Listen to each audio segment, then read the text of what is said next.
Hi friends, இன்றைக்கி டிஃப்ரெண்ட்டாக வாழைத்தண்டு பக்கோடா எப்படி செய்யலாம் பார்க்கலாமா?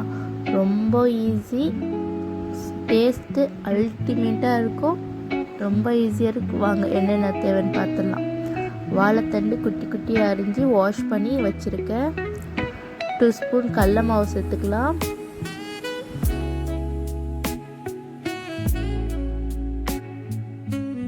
1 ஸ்பூன் அரிசி மாவு சேர்த்துக்கலாம்.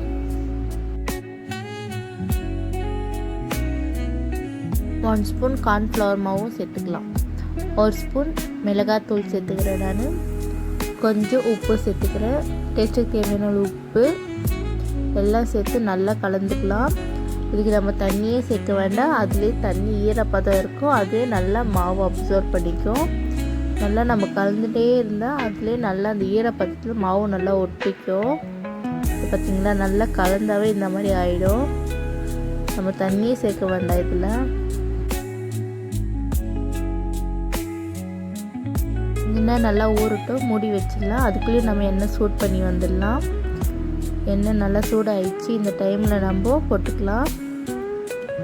சிம்மில் வச்சுக்கலாம் கேஸ் இந்த டைமில். அப்போ தான் நல்லா அது வெந்து நம்மளுக்கு கிறிஸ்பியாக கிடைக்கும்.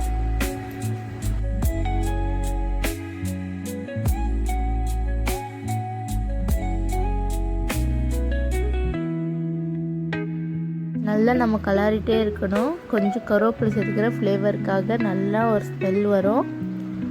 நல்லா இது பண்ணிகிட்டே இருந்தால் நல்லா அது வெந்துடும். ஒட்டி இருந்தால் கூட பிரிஞ்சு நல்லா வெந்துடும்.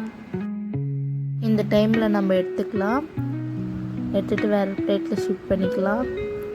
பார்த்திங்களா, கலரு அவ்வளோ நல்லாயிருக்கும். மாவு கொஞ்சம் கூட உதிரல பாருங்கள், அவ்வளோ டேஸ்ட்டாக இருக்கும், ஹெம்மியாக இருக்கும். ட்ரை பண்ணி பாருங்கள்.